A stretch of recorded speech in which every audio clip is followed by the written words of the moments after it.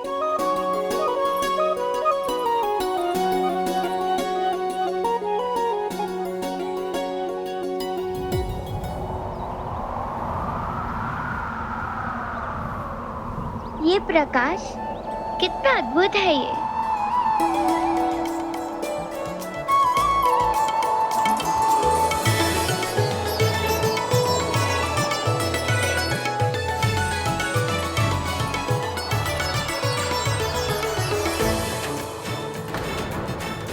सती,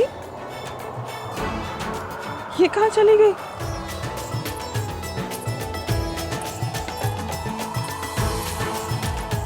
सती,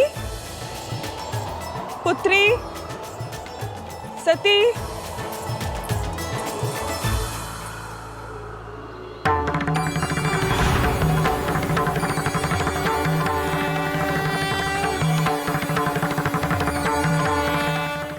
सती, पुत्री, सती कहाँ हो?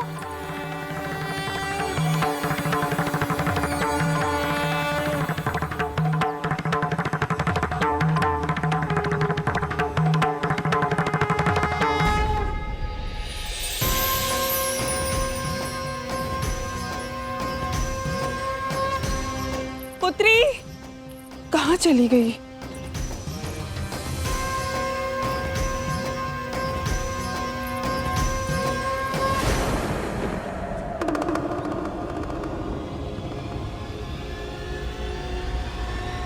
सती, ये क्या कर रही हो तुम सती? ये क्या कर रही हो सती? सती, मैं कुछ कह रही हूँ, सुनो मुझे। चलो यहाँ से। सती। माँ, मुझे नहीं पता मैं यहाँ कैसे आ गई, पर वो आकृति जिसके बारे में मैं सदैव आपको बताया करती थी, जो मेरे सपनों में आती थी, यही है वो आकृति।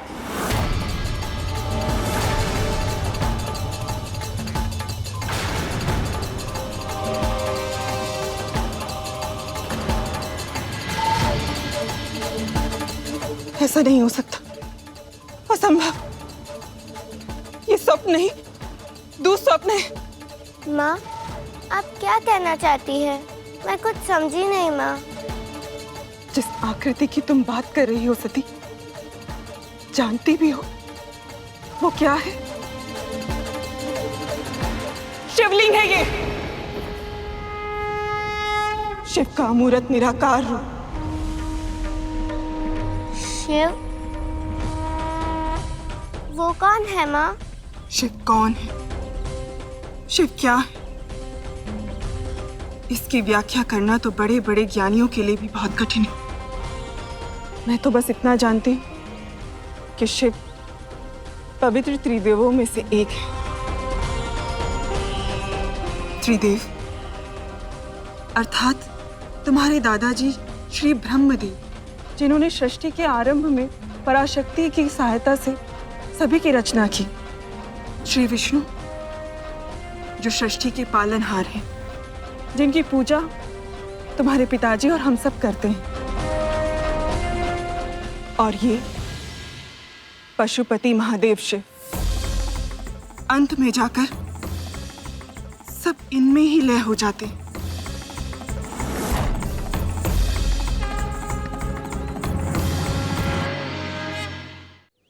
यदि ये इनका निराकार अमृत रूप है, तो ये अपने साकार रूप में कैसे दिखते हैं माँ? मैंने कभी शिव के साक्षात दर्शन तो नहीं किए, किंतु जो ज्ञान मुझे तुम्हारे पिताजी और दादाजी से मिला है, उसके अनुसार अन्य सभी देवी देवताओं से एकदम भिन्न है। यायावर का जीवन जीते, कभी रेशमी वस्त्र या अन्य आभूषण धारण नहीं करते। इनके एक हाथ में डमरू और दूसरे हाथ में त्रिशूल वास करता है। बैल इनका वाहन है। अधिकतर अपनी समाधि में ही मग्न रहते हैं और इस स्थिति में इन्हें कुछ भी पता नहीं चलती, यहाँ तक कि क्या हुआ माँ? आप रुक क्यों गई? सती यहाँ जो कुछ भी हुआ, मैंने तुम्हें शिव के बारे में जो कुछ भी बताया, तुम इसे फिर कभी नहीं दोहराओगी, और अपने पिताजी के सामने तो बिल्कुल भी नहीं, समझी? अर्थात मैं पिताजी को शिव के बारे में कुछ भी ना बताऊं? ऐसा क्यों माँ? बहुत छोटी हो सती, इन सब बातों को जानने की कोई आवश्यकता नहीं है अभी। तुम बस इतना जान लो कि तुम्हारे पिताजी को इस घटना के बारे में बिल्कुल भी पता नहीं चलना चाहिए, अन्यथा उन्हें बहुत दुख पहुंचेगा। पर माँ, सती तुम्हें मेरी सौगंध, तुम अपने पिताजी के सामने शिव की चर्चा तक नहीं करोगी, कभी भी नहीं।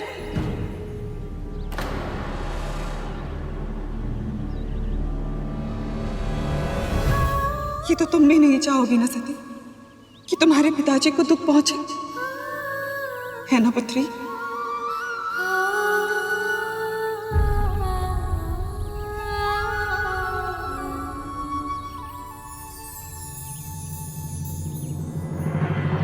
तो क्या देवी सती ने प्रभु महादेव की भक्ति त्याग दी प्रभु? हम चाहे कितना भी प्रयास कर लें, परंतु नियति ने जो हमारे लिए निर्धारित किया है वो होकर ही रहता है। और माता सती के साथ भी वही हुआ मूषक जी, जो उनके लिए नियति ने निर्धारित किया था। उस दिन तो माँ ने अपनी पुत्री को रोक लिया, पर एक माँ अपनी युवा संतान को कुछ भी करने से पूरी तरह कब तक रोक पाती? और उस संतान को जो एक भक्त भी थी, और ऐसी भक्त जिसने अपने ईश्वर को ही अपना सर्वस्त्र मान लिया हो। हाँ मूषक जी, मामी श्री का कथन भी सत्य है।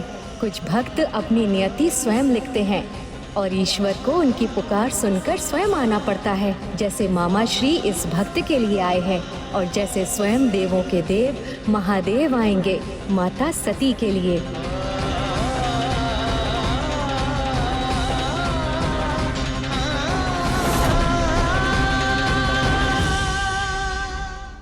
पक्षीराज गरुड़ के साहस भरे कारनामे देखने के लिए चैनल को सब्सक्राइब करें और साथ ही बेल आइकॉन दबाना न भूलें।